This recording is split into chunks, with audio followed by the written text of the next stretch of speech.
Dear student, I welcome you to this beautiful channel royal educational hub. तो इससे पहले lecture में हमने आप लोगों से बात की थी इलेक्ट्रिक फील्ड के बारे में। आपको याद होना चाहिए इलेक्ट्रिक फील्ड की जो विशेषताएं हमने इससे पहले लेक्चर में बताई हैं वे सारी की सारी। हमने आपको बताया था कि इलेक्ट्रिक फील्ड जो है प्लस क्याउ से आउटवर्ड होता है और माइनस क्याउ के इनवर्ड होता है। और तुम्हें बातें याद रखनी है कि इलेक्ट्रिक फील्ड में कभी भी अगर कोई आवेश आवेगा तो उस पर बल जरूर लगेगा। अब एक कुछ बातें और इलेक्ट्रिक फील्ड के बारे में तुम्हें बताते हुए चलते हैं और फिर इलेक्ट्रिक फील्ड पर आधारित न्यूमेरिकल कराएंगे। चैप्टर है आपका पहला इलेक्ट्रिक फील्ड एंड चार्ज। तो चलिए शुरू करते हैं।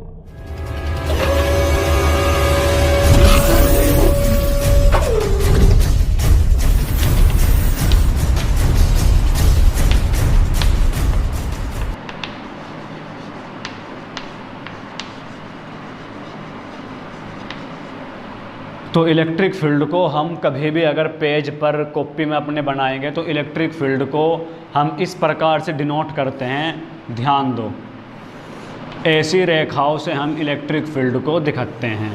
ये समांतर रेखाएं हैं और इक्वी स्पेस्ड रेखाएं हैं। इक्वी स्पेस्ड मतलब जितना स्पेस इस रेखा के बीच में है उतना ही स्पेस तुम्हें यहाँ पर देखने के लिए मिलेगा। अगर तुम्हारे पास कहीं पर ऐसा विद्युत क्षेत्र हो तो इसको हम बोलते हैं एक समान विद्युत क्षेत्र।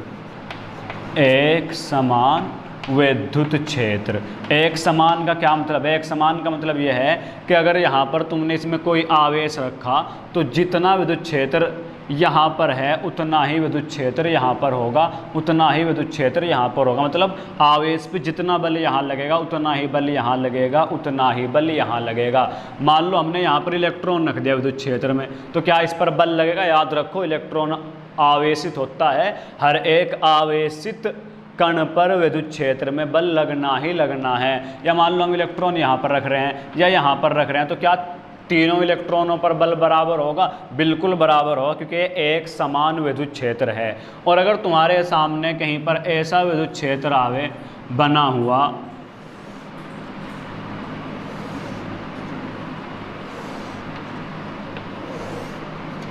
तो ऐसे विद्युत क्षेत्र को हम बोलते हैं असमान विद्युत क्षेत्र। कैसा? असमान। ये एक समान नहीं है, असमान है। असमान मतलब यहाँ पर इसकी तीव्रता कुछ और होगी तो यहाँ पर इसकी तीव्रता कुछ और होगी, इसीलिए इसको बोलते हैं असमान विद्युत क्षेत्र। मतलब अगर तुमने यहाँ पर एक इलेक्ट्रॉन रखा तो उस पर कुछ और बल लगेगा और यहाँ पर इलेक्ट्रॉन रखा तो उस पर कुछ और बल लगेगा।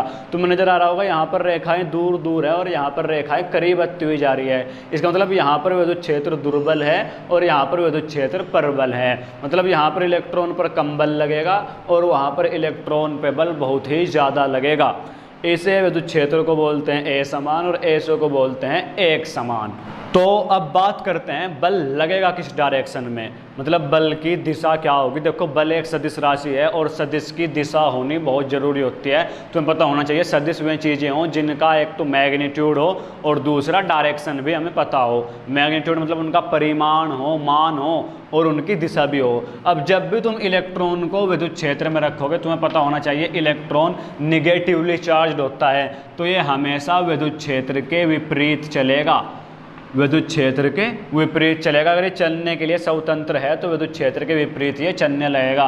क्यों चलेगा विपरीत? तुम्हें पता होना चाहिए विद्युत क्षेत्र प्लस क्याउ से बाहर की तरफ होता है और माइनस क्याउ से अंदर की ओर। तुम ऐसा मान सकते हो कि यहाँ पर प्लस क्याउ है और यहाँ पर माइनस क्याउ है, इसीलिए ये प्लस क्याउ की तरफ अट्रैक्ट हो रहा है और माइनस क्याउ से रिपेल हो रहा है। अब अगर हमने रख दिया यहाँ पर प्रोटॉन, तो प्रोटॉन किधर चलेगा? तो याद रखो, प्रोटॉन विद्युत क्षेत्र की दिशा में चलेगा या माइनस क्याउ की तरफ चलेगा। तुम्हें प्लस क्याउ और माइनस क्याउ दिए हुए नहीं होंगे, इसलिए हम बता रहे हैं कि प्रोटॉन चलेगा या पॉजिटिव कोई भी वस्तु हो वो चलेगी विद्युत क्षेत्र की दिशा में और नेगेटिव कोई भी पार्टिकल हो वो चलेगा विद्युत क्षेत्र के विपरीत दिशा में। कभी कभी ऐसा क्वेश्चन भी एक नंबर में पूछ लिया जाता है कि हमने विद्युत क्षेत्र में एक न्यूट्रॉन रख दिया, बताइए इस पर बल लगेगा या नहीं, और अगर लगेगा तो किस दिशा में लगेगा। तो याद रखो न्यूट्रॉन पर बल नहीं लगेगा। क्यों नहीं लगेगा? क्योंकि न्यूट्रॉन पर कोई भी आवेश नहीं है। तुमसे ऐसा पूछ लिया कि बताओ अल्फा कण को हमने विद्युत क्षेत्र में रख दिया, इस पर कोई बल लगेगा या नहीं, तो तुम्हारा आंसर होना चाहिए बिल्कुल लगेगा, क्योंकि अल्फा कण पर आवेश होता है, तुम्हें पता होना चाहिए 3.2 गुना 10 की घात -19 कूलाम, और ये पॉजिटिव होता है। तो बल किस डायरेक्शन में लगेगा? पॉजिटिव पर हमेशा बल विद्युत क्षेत्र की दिशा में लगता है। अब इसी पर आधारित तुम्हें एक दो छोटे छोटे क्वेश्चन कराते हुए फिर थोड़े बड़े क्वेश्चन की तरफ ले चलते हैं।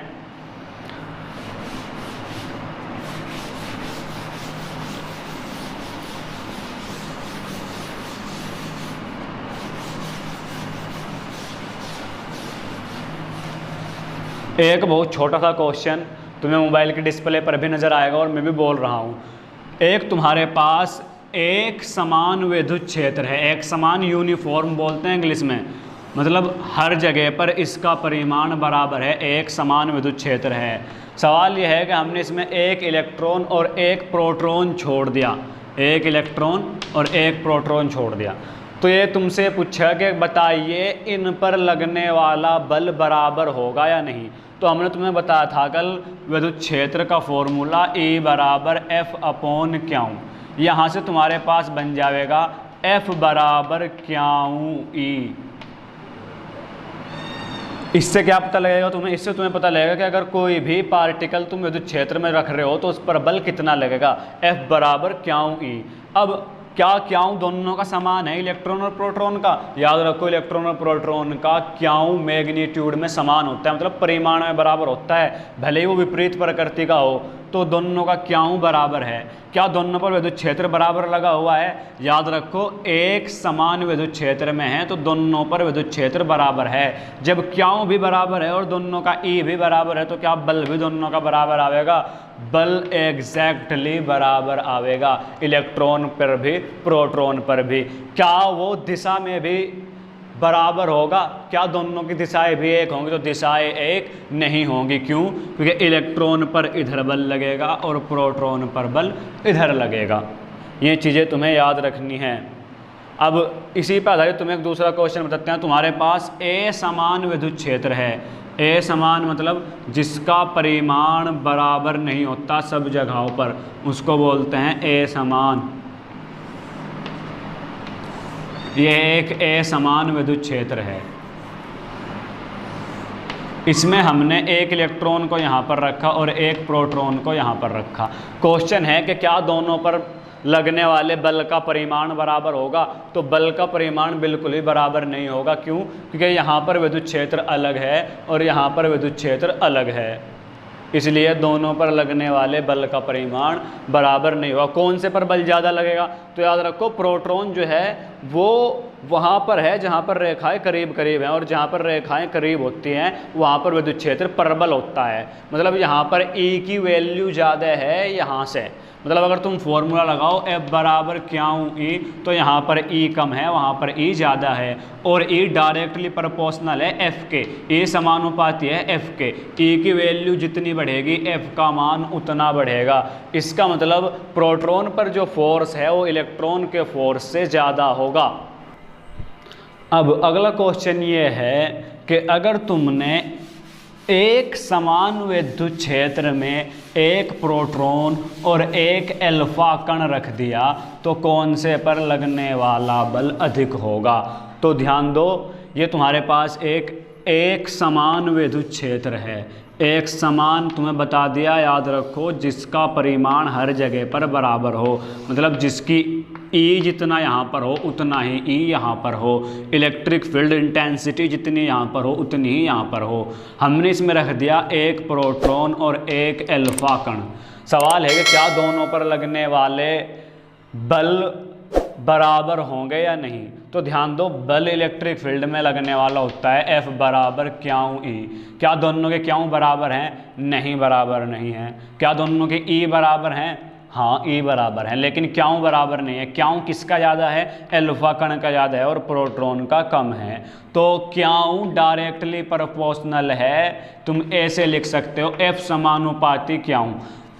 इसका मतलब कि अगर क्याऊ बड़ा होगा तो उसी पर ही बल ज़्यादा होगा।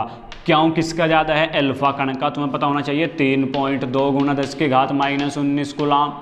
प्रोटॉन का 1.6 गुना 10⁻⁻19 कूलाम प्रोटॉन से 2 गुना होता है। तो यहाँ पर जो बल लगेगा वो अल्फा कण पर प्रोटॉन की तुलना में 2 गुना बल लगेगा। क्या बल की दोनों की दिशाएं एक होंगी? दिशाएं बिल्कुल एक होंगी। दोनों के दोनों पर बल विद्युत क्षेत्र की दिशा में लगेगा, क्योंकि दोनों के दोनों पर आवेश की प्रकृति समान है, दोनों पर आवेश बराबर है, इसलिए बल परिमाण में अलग होगा लेकिन दिशा में एक ही होगा। अब नेक्स्ट क्वेश्चन होता है जो कि कई बार बोर्ड में आ भी चुका है, ध्यान से सुनो। एक इलेक्ट्रॉन और एक प्रोटॉन को एक समान विद्युत क्षेत्र में स्वतंत्रता पूर्वक छोड़ा गया है, किसका त्वरण अधिक होगा? त्वरण पूछ रहा है तुमसे।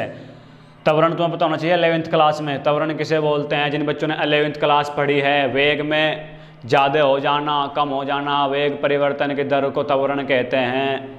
तो अब तुमसे पूछ रहा है कि त्वरण किसका ज़्यादा या किसका त्वरण कम होगा। तो ध्यान दो, सबसे पहली बात हम करेंगे यहाँ पर फोर्स की।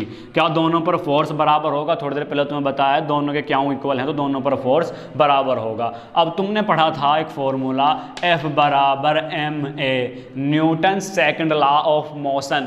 F बराबर ma, यहाँ पर a त्वरण होता है, तो यहाँ से a बराबर बन जाएगा F/m।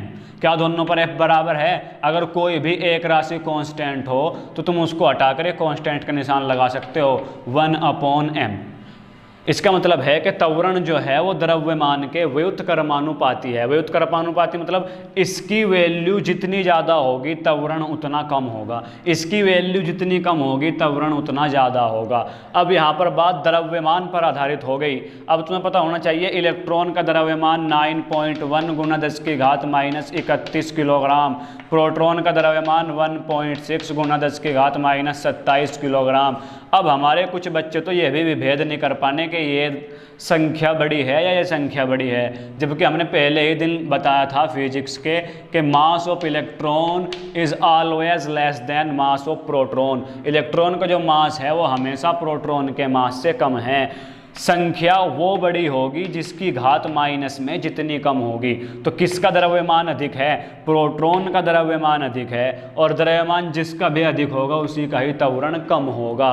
तो यहाँ पर प्रोटॉन का त्वरण कम होगा और इलेक्ट्रॉन का त्वरण अधिक होगा। ये छोटी छोटी चीज़ें तुम्हें याद रखनी होंगी। किसका त्वरण अधिक होगा? इलेक्ट्रॉन का त्वरण अधिक होगा। क्यों? क्योंकि इलेक्ट्रॉन का मास कम है और मास जो है वो व्युत्क्रमानुपाती है त्वरण के, मतलब मास जितना कम होगा त्वरण उतना अधिक होगा। ऐसे क्वेश्चन पे ध्यान दो, एक से एक दो क्वेश्चन तुम्हें लेक्चर के बाद में मिल जाएंगे। और अब हम इस पर आधारित NCERT से कुछ क्वेश्चन कराते हैं तुम्हें।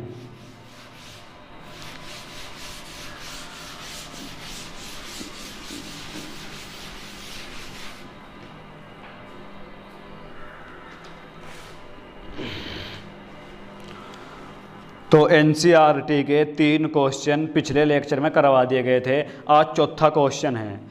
चौथे क्वेश्चन में 2 ऑप्शन है। पहले ऑप्शन में पूछ रहा है किसी वस्तु का विद्युत आवेश क्वांटीकृत है, इस पर कथन से क्या तात्पर्य है? ये बोल रहा है किसी कोई भी वस्तु हो तुम्हारे पास, उसका जो विद्युत आवेश है वो क्वांटीकृत है, इसका क्या मतलब है? तो हमने तुम्हें बता रखा है आवेश के क्वांटीकृत का मतलब है कि तुम जब भी चार्ज लोगे तो वो हमेशा इस फॉर्म में लिया जाएगा। इस फॉर्म का क्या मतलब है? Q बराबर प्लस माइनस n का मतलब है कि या तो तुम उसमें से 1 इलेक्ट्रॉन ले सकते हो, 2 इलेक्ट्रॉन ले सकते हो, 10 इलेक्ट्रॉन, 100 इलेक्ट्रॉन, लेकिन कभी भी भिन्न के रूप में नहीं ले सकते। ये मतलब है आवेश के क्वांटीकरण का। फिर दूसरे ऑप्शन में पूछ रहा है स्थूल अथवा बड़े पैमाने पर विद्युत आवेशों से व्यवहार करते समय हम विद्युत आवेश के क्वांटीकरण की उपेक्षा कैसे कर सकते हैं? मतलब अगर हम बहुत बड़े चार्ज के साथ डील कर रहे हैं, मतलब हमारे पास चार्ज हैं बहुत बड़े बड़े, तो वहाँ पर हम आवेश के क्वांटीकरण को क्यों भूल जाते हैं, उसकी उपेक्षा क्यों करते हैं, आवेश के क्वांटीकरण को क्यों छोड़ देते हैं? तो इसलिए छोड़ देते हैं। देखो आवेश के क्वांटीकरण में जो हम आवेश ले रहे दे रहे हैं वो बहुत ही छोटा चार्ज है, बल्कि इस दुनिया में पाया जाने वाला सबसे छोटा स्वतंत्र आवेश है। अब बड़े पैमाने पर इतना सा आवेश तुम लो या दो, इतने से आवेश से बड़े पैमाने पर कुछ भी फर्क नहीं पड़ता, इसलिए हम वहाँ पर आवेश के क्वांटीकरण की उपेक्षा कर देते हैं, कोई प्रॉब्लम नहीं होती। अब अगला क्वेश्चन है, जब कांच की छड़ को रेशम के टुकड़े से रगड़ते हैं तो दोनों पर आवेश आ जाता है। इसी प्रकार की परिघटना का वस्तुओं के अन्य युग्मों में भी प्रेक्षण किया जाता है। स्पष्ट कीजिए कि यह प्रेक्षण आवेश संरक्षण नियम से किस प्रकार सामंजस्य रखता है। ये बोल रहा है, देखो तुम्हारे पास एक कांच की छड़ है और एक रेशम का टुकड़ा है, तो तुमने उन दोनों को एक दूसरे से रगड़ दिए। रगड़ने के बाद क्या होता है, उन दोनों पर आवेश आ जाता है। तो ये बोल रहा है ऐसी ही घटना बहुत जगह हुआ है, मतलब तुमने अभी तो कांच से रेशम को रगड़ा, कांच से ऊन को रगड़ने पर भी ऐसी ही घटना होती है कि उन दोनों पर आवेश आ जाता है। अब ये कह रहे हैं किताब वाले कि आवेश के संरक्षण के नियम का पालन करता है। ये जो घटना अभी हुई कि दोनों वस्तुओं पर आवेश आ गया, ये आवेश के संरक्षण का पालन करता है, लेकिन करता कैसे है ये बता दो। सबसे पहली बात तुम्हें पता होना चाहिए आवेश का संरक्षण क्या है। आवेश का संरक्षण होता है the charge can not be created not destroyed. आवेश को ना तो तुम उत्पन्न कर सकते और ना ही नष्ट कर सकते हो। जब ना तो उत्पन्न कर सकते और ना नष्ट कर सकते, तो यहाँ रगड़ने पर ये आवेश जो उत्पन्न हुआ ये कहाँ से आया, तो हमें यही बात समझानी है बस इस क्वेश्चन में। तो जैसे ही हम कांच और रेशम को रगड़ते हैं तो कांच की छड़ पर धनावेश आ जाता है, कांच की छड़ पर धनावेश आ जाता है प्लस का, और जितना कांच की छड़ पर धनावेश आता है उतना ही रेशम के टुकड़े पर ऋण आवेश आता है। याद रखो बिल्कुल बराबर। कांच से ऊन को रगड़ोगे तो कांच पर धनावेश, ऊन पर ऋणावेश, लेकिन बिल्कुल बराबर मात्रा में, जितना पॉजिटिव उतना ही नेगेटिव। अब ये पूछ रहे हैं कि यहाँ आवेश संरक्षण के नियम का पालन कैसे हुआ। यहाँ पर तो आवेश उत्पन्न हो गया, और जबकि बोलते हैं आवेश संरक्षण में कि आवेश को उत्पन्न नहीं किया जा सकता। तो देखो अगर हम इन दोनों आवेशों को जोड़ें, दोनों जो आवेश हैं मतलब कांच की छड़ पर भी और रेशम पर भी दोनों आवेश जो हैं, जितना पॉजिटिव है उतना ही आवेश निगेटिव है। तो अगर तुम इन्हें जोड़ोगे तो कुल आवेश 0 है, मतलब दोनों पर अब भी आवेश शून्य है। तुमने कोई भी आवेश उत्पन्न नहीं किया, तुमने जितने इलेक्ट्रॉन यहाँ इसमें से लिए उतने इलेक्ट्रॉन दूसरे को दे दिए, लेकिन कुल आवेश जो है वो अब भी शून्य है। तो इस तरीके से आवेश के संरक्षण का पालन करती है ये घटना। अब अगला क्वेश्चन, छठा क्वेश्चन, 4 बिंदु आवेश हैं हमारे पास। जरा ध्यान दो, अच्छा क्वेश्चन है छठा।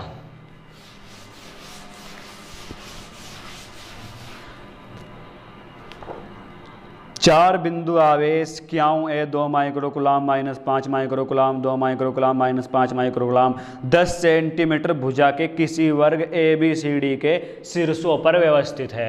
ये बोल रहे हैं हमारे पास कोई वर्ग है, वर्ग की कुछ विशेषताएं तुम्हें याद होनी चाहिए। वर्ग की हर एक भुजा समान होती है, चारों भुजाएं बराबर होती हैं वर्ग की। बोल रहा है कि ये एक ABCD वर्ग है, इस पर इसके चारों कोनों पर ये बोल रहा है कि यहाँ पर एक आवेश स्थित है 2 माइक्रोकुलाम का, चलो, और यहाँ पर एक आवेश स्थित है -5 माइक्रोकुलाम का, और यहाँ पर एक आवेश स्थित है 2 माइक्रोकुलाम का, और यहाँ पर एक आवेश स्थित है यहाँ पर 2 माइक्रोकुलाम का, और यहाँ पर एक आवेश स्थित है 5 माइक्रोकुलाम का। चलो ये -5 माइक्रोकुलाम का है। अब ये बोल रहा है कि इस वर्ग के केंद्र में, केंद्र मतलब बिल्कुल इसके बीच में यहाँ पर एक आवेश रखा गया है केंद्र में, जो कि है 1 माइक्रोकुलाम, और तुम्हारा जो वर्ग है उसकी भुजा 10 सेंटीमीटर, मतलब सारी भुजाएं 10-10 सेंटीमीटर की होंगी। अब ये पूछ रहा है कि यहाँ पर लगने वाला, इस 1 माइक्रोकुलाम पर लगने वाला बल बता दो। तो सबसे पहली बात तुम्हें पता होना चाहिए, वर्ग में 2 विकिरण होते हैं। ये बात तुम्हें, या विकिरण तो 2 ही होते हैं, ये बात तुम्हें पता होनी चाहिए कि वर्ग के हर एक विकिरण की जो लंबाई है, दोनों विकिरण की जो लंबाई है वो समान होती है। यहाँ पर एक आवेश रखा है। अब जब ये आवेश केंद्र में है तो ये विकिरण के बिल्कुल बराबर में है। इसका मतलब जितनी दूरी इस आवेश की यहाँ से है उतनी ही दूरी यहाँ से है, जितनी दूरी यहाँ से है उतनी ही दूरी यहाँ से है। तो देखो बल जो है वो सदिश राशि है, तो उसका जो योग होगा वो सदिश होगा, उसका जो घटा होगी वो भी सदिश होगी। तो सबसे पहले देखते हैं 2 माइक्रोकुलाम पर इस पर बल किधर लगा हुआ है। तो ये प्लस का, ये प्लस का, प्लस प्लस क्या करेगा, इसको रिपेल करेगा, ये मतलब इस पर बल इधर लगाएगा, ये बल, इसको तुम नाम दे दो FA। अब ये बल देखो, ये भी 2 माइक्रोकुलाम प्लस का, ये भी कुलाम 1 माइक्रोकुलाम प्लस का, तो इसको क्या करेगा, ये भी रिपेल करेगा, इस पर बल इधर लगाएगा। इस बल को नाम दे दो FD। क्या FA और FD बराबर होंगे? तो जिन बच्चों ने थोड़ा भी कुलाम का नियम पढ़ रखा उन्हें पता होगा कि बराबर होंगे। क्यों बराबर होंगे? क्योंकि कुलाम का नियम डील करता है चार्ज और बीच की दूरी के साथ, Q1 Q2 अपॉन R²। तो देखो जब हम यहाँ पर दूरी बराबर रखेंगे और आवेश बराबर रखेंगे, देखो पहली बार में हम आवेश लेंगे 2 और 1, ठीक है, 2 और 1 लिया, और बीच की दूरी मान लो 5 सेंटीमीटर है यहाँ पर। इस बार हम क्या करेंगे, 2 और 1 आवेश लेंगे और बीच की दूरी फिर 5 सेंटीमीटर। तो यहाँ से सिंपल सी बात है कि FA और FD बराबर होंगे, ठीक है। अब इस वजह से देखो ये प्लस का ये माइनस का, इसको क्या करेगा, रिपेल करेगा, अट्रैक्ट, तो इसको ये अट्रैक्ट करेगा, बल लगेगा इधर। इस बल को तुम नाम दे दो FC। ये इसको अट्रैक्ट करेगा, रिपेल करेगा, अट्रैक्ट करेगा कि वो माइनस का है, तो इसको बल को नाम दे दो FB। क्या FC और FB भी बराबर होंगे? बिल्कुल बराबर होंगे। क्यों? क्योंकि एक बार तुम 5 और 1 लोगे और दूरी ये रखोगे, दूसरी बार 5 और 1 लोगे, दूरी ये रखोगे। जब दूरी बराबर है, आवेश बराबर हैं, तो बल भी ये दोनों बराबर होंगे। अब देखो यहाँ पर बल बराबर हैं और हर एक बल एक दूसरे के विपरीत में लगा हुआ है। जितना बल ये इधर को लग रहा उतना ही बल इधर को लग रहा, और दोनों बल बराबर हैं, इसलिए यहाँ पर इन दोनों के कारण बल शून्य है। अब यहाँ पर जितना बल इधर लग रहा उतना ही बल इधर को लग रहा, दोनों के परिमाण बराबर हैं, तो यहाँ पर बल इन दोनों के कारण भी शून्य है। तो 1 माइक्रोकुलाम पर जो कुल बल लगा हुआ है वो शून्य है। ये एक बहुत ही सिंपल सा क्वेश्चन था, केवल डायरेक्शन पे बेस्ड है। अगर तुमने वेक्टर पढ़ा हो 11वीं क्लास में तो बहुत ही इजी क्वेश्चन है। इसके बाद नेक्स्ट क्वेश्चन लेते हैं। नेक्स्ट क्वेश्चन 7वां। स्थिर विद्युत क्षेत्र रेखा एक सतत वक्र होती हैं, अर्थात क्षेत्र रेखा एकाएक नहीं टूट सकती। क्यों? ये बोल रहा है कि तुम्हारे पास जो इलेक्ट्रिक फील्ड लाइन होती हैं वो एक सतत वक्र होता है, मतलब कहीं पर भी ये रेखाएं नहीं टूटती, हमेशा रेखा पूरी होती हैं। क्यों नहीं टूटती? ये पूछ रहा है क्यों नहीं टूटती रेखाएं। मान लो ये रेखा यहाँ पर टूट गई, तो इसका मतलब यह है कि यहाँ पर विद्युत क्षेत्र है ही नहीं, और ऐसा कभी नहीं हो सकता कि आवेश के पास विद्युत क्षेत्र ना हो, तो इसलिए रेखाएं कभी भी नहीं टूटती। अगर रेखाएं टूट जाएंगी तो इसका मतलब ये होएगा कि आवेश के पास विद्युत क्षेत्र की अनुपस्थिति है, और आवेश के पास विद्युत क्षेत्र की अनुपस्थिति कभी भी नहीं हो सकती। इसलिए सतत वक्र होती हैं, मतलब लगातार चलती हैं, कहीं भी नहीं टूटती। और कहाँ तक चलती हो तुम्हें पता होना चाहिए, अनंत तक चलती हैं। तुम्हारे पास E का फॉर्मूला है 1/4 पाई एप्सिलॉन नॉट Q/R²। दूरी जितनी बढ़ेगी वो इतना कम होगा, क्योंकि व्युत्क्रमानुपाती है। मतलब अगर तुम दूर जाओगे आवेश तो विद्युत क्षेत्र कम तो होता जाएगा, लेकिन कभी भी समाप्त नहीं होना। एक आवेश का विद्युत क्षेत्र अनंत तक होता है, अगर तुम यहाँ अनंत रखो तभी विद्युत क्षेत्र 0 आ पाएगा। अब 7वें का एक और ऑप्शन है बी। ये कह रहा है स्पष्ट कीजिए कि 2 क्षेत्र रेखाएं कभी भी एक दूसरे को प्रतिच्छेदित क्यों नहीं करती। हमने आपको बताया था कि 2 रेखाएं कभी भी एक दूसरे को नहीं काटती। क्यों नहीं काटती ये पूछ रहा है, तो ध्यान दो। मान लो ये एक रेखा है, विद्युत क्षेत्र की एक रेखा है, ये विद्युत क्षेत्र की एक दूसरी रेखा है, इन दोनों ने यहाँ पर काट दिया। तो हम विद्युत क्षेत्र की अगर हमें दिशा ज्ञात करनी हो तो हम क्या कर रहे हैं, विद्युत क्षेत्र की रेखा पर एक टेंजेंट स्पर्श रेखा खींचते हैं। यहाँ पर हमने ये खींच दी स्पर्श रेखा, इस वाले विद्युत क्षेत्र की रेखा पर, इस वाले विद्युत क्षेत्र की रेखा पर स्पर्श रेखा ये खींच दी। तो यहाँ पर एक पॉइंट पर ही विद्युत क्षेत्र की 2 दिशा होगी, जो कि एक अक्षण में संभव नहीं है, जो कि एक टाइम में, एक मोमेंट में संभव नहीं हो सकता। एक बिंदु पर कभी भी विद्युत क्षेत्र की 2 दिशाएं नहीं हो सकती, इसलिए कभी भी 2 क्षेत्र रेखाएं एक दूसरे को प्रतिच्छेदित नहीं करती। अब इससे अगला क्वेश्चन है, बहुत ही अच्छा क्वेश्चन है, ध्यान दो, 8वां। अभी करते हैं इसको।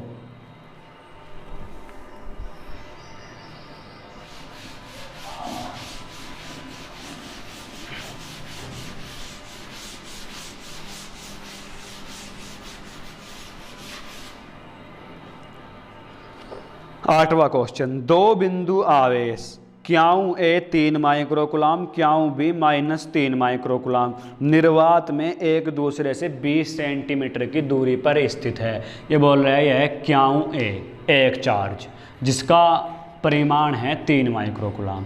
यूँ कहे इससे 20 सेंटीमीटर की दूरी पर एक दूसरा आवेश है -3 माइक्रोकुलाम और जिसका नाम है क्याऊ बी। ये बोल रहा है कि बीच की दूरी दोनों के मतलब यहाँ से और वहाँ तक की दूरी जो है वो 20 सेंटीमीटर है। यहाँ तक कि दोनों निर्वात में स्थित हैं। चलो इसके बाद ये बोल रहा है 20 सेंटीमीटर दूरी पर स्थित हैं। इसमें 2 ऑप्शन आ गए। पहला ऑप्शन है दोनों आवेशों को मिलाने वाली रेखा ए बी के मध्य बिंदु ओ पर विद्युत क्षेत्र कितना है। ये बोल रहा है कि जो तुम्हारे ए और बी ये जो 2 बिंदु हैं इनको मिलाने वाली ये जो रेखा है इसका मध्य बिंदु मतलब इसके मध्य में यहाँ पर एक बिंदु है ओ। ये बोल रहा है उस पर विद्युत क्षेत्र बता दो कितना है। तो मध्य बिंदु है, पूरी दूरी 20 सेंटीमीटर है। सिंपल सी बात है, यहाँ से और यहाँ तक की दूरी 10 सेंटीमीटर, यहाँ से और यहाँ तक की दूरी 10 सेंटीमीटर। अब यहाँ पर हमें विद्युत क्षेत्र बताना है। अब हमने तुम्हें बताया विद्युत क्षेत्र भी एक सदिश राशि है, उसका भी सदिश या अदिश योग होगा, सदिश योग होगा, सदिश ही उसका घटा होगा। तो सबसे पहले हम देखेंगे कि ओ पर विद्युत क्षेत्र की दिशा किधर और किधर है।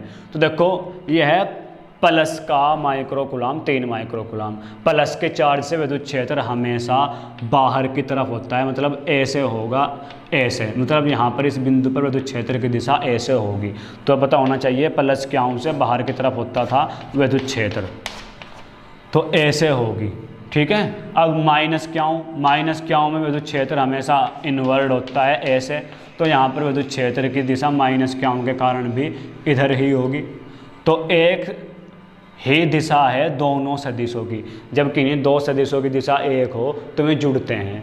अब बस हम यहाँ पर निकाल के विद्युत क्षेत्र कितना है उसको जोड़ देंगे। कैसे निकाल लेंगे विद्युत क्षेत्र निकालने का? हमारे पास फॉर्मूला होता है E बराबर 1/4 pi epsilon not q upon r square. 1/4 pi epsilon not की वैल्यू 9 × 10⁻⁹ गुना क्याऊ का मान 3 माइक्रोकुलाम, तो 3 × 10⁻⁻6 अपॉन में आर स्क्वायर। आर है तुम्हें लेनी 10 सेंटीमीटर, क्योंकि यहाँ की बात हो रही 20 सेंटीमीटर ना ले लियो, मध्य बिंदु पे पहुँच रहा है। और आर जब 10 सेंटीमीटर है तो इसको तुम मीटर में बदलोगे तो 10 × 10⁻⁻2 मीटर। 1 0 से 1 घात कम कर दो तो 1 × 10⁻⁻1 मीटर। अब इसको तुम यहाँ पर रखोगे 1 × 10⁻⁻1 मीटर का स्क्वायर। स्क्वायर करने पे घात दुगनी हो जाए। बहुत बच्चे घात में गड़बड़ी करते हैं, ध्यान दो। तो 9 × 10⁹ गुना 3 × 10⁻⁻6 अपॉन 1 का स्क्वायर 1 और 10⁻⁻2। ऊपर जाएंगे तो घात प्लस की हो जाएंगी, तो 9 तिये 27। अब घात देखो 9 प्लस की 2 और आ गई, 11 प्लस की हो गई माइनस की 6, तो 10 की घात बच गई प्लस की 5। और मात्रक होता है न्यूटन प्रति कूलम। तो इस वाले आवेश के कारण ये विद्युत क्षेत्र जैसे को तुम EA मान लो इतना आया। कहाँ पर? यहाँ पर। क्या परले आवेश के कारण भी विद्युत क्षेत्र यहाँ पर इतना ही आवेगा? बिल्कुल इतना ही आवेगा। क्यों? क्योंकि क्याऊ जो है 3 माइक्रोकुलाम है। हम जो चीज़ें हमारी सदिश होती हैं और हम उनमें न्यूमेरिकल करते हैं तो वहाँ पर हम निशान को छोड़ देते हैं, केवल परिमाण लेते हैं। जब तुम दोबारा यहाँ पर 3 रखोगे और R 10 रखोगे तो 5वीं क्लास का बच्चे बता देगा। जब सारी वैल्यू 1 रखोगे तो जितना आंसर ये आया उतना ही आंसर दोबारा आवेगा। मतलब अगर तुम इस वाले विद्युत क्षेत्र को इस आवेश के कारण EB मान लो तो वो भी 27 × 10⁻⁵ न्यूटन प्रति कूलम ही आवेगा। ठीक है। अब यहाँ पर हमने विद्युत क्षेत्र इसके कारण ही बता दिया और इसके कारण ही बता दिया कि इतना है, लेकिन दोनों की दिशा एक है। तो कुल कितना होगा? कुल निकालने के लिए, परिणामी निकालने के लिए हम इन दोनों को दिशाएं एक होने के कारण जोड़ देंगे। तो 27 × 10⁻⁵ मान है EA का और 27 × 10⁻⁵ मान है EB का। दोनों जोड़ोगे तो 54 × 10⁻⁵ न्यूटन प्रति कूलम। मतलब इस बिंदु पर जो टोटल विद्युत क्षेत्र है वो 54 × 10⁻⁵ न्यूटन प्रति कूलम है। जो भी तुम्हारी जितनी भी सदिश चीज़ें होंगी उनके न्यूमेरिकल को करने से पहले हम उनकी डायरेक्शन के साथ डील करेंगे। अगर हमें एक बार उनकी डायरेक्शन मालूम हो जाए तो ही हम उनका मान निकाल के उनको जोड़ेंगे या घटाएंगे। तो डायरेक्शन सबसे ज़्यादा ज़रूरी है। अभी इस क्वेश्चन का एक B ऑप्शन और है, वो नेक्स्ट टाइम कराएंगे क्योंकि लेक्चर काफ़ी बड़ा हो चुका और ज़्यादा बड़े लेक्चर में प्रॉब्लम होती है अपलोड करने में और बच्चों को फिर देखने में भी। क्वेश्चन में भी बहुत सारे बाकी हैं, सारे के सारे क्वेश्चन एक एक लेक्चर में करके कवर हो जाएंगे। लेकिन ज़रूरी बात है कि क्वेश्चन तभी तुम न्यूमेरिकल में एक्सपर्ट हो पाओगे जब तुम ना खुद करके देखोगे। हर एक वीडियो के बाद हम आपको क्वेश्चन करने के लिए देते हैं, वो क्वेश्चन हर एक बच्चे को ट्राई करने चाहिए। अगर तुम उन्हें ट्राई नहीं करोगे तो तुम्हारा खुद का ही लॉस है, हमें कोई भी लॉस उससे होने वाला नहीं है। हम आपके लिए बहुत कुछ सोच रहे हैं, ऐसे लॉकडाउन में भी हम आपको पढ़ा रहे हैं, आपको बहुत टाइम दे रहे हैं, तो तुम्हारी भी जिम्मेदारी बनती है पढ़ने की। तो स्टडी करते रहो और सभी बच्चे इस चैनल को लाइक करो, शेयर करो और वीडियो पर ज़रूर कमेंट किया करो। अगर किसी पार्ट में कहीं भी वीडियो में कोई प्रॉब्लम है तो बता दिया करो कि यहाँ से समझ में नहीं आया, और अगर कहीं भी न्यूमेरिकल में प्रॉब्लम है तो बता दिया करो कि ये न्यूमेरिकल समझ में नहीं आया। और अगर सारा भी समझ में आवे तो कमेंट करके बताया के जाया करो कि जी पूरा का पूरा लेक्चर समझ में आया है। ये कमेंट हर एक बच्चे को करनी है जो भी वीडियो को देखेगा।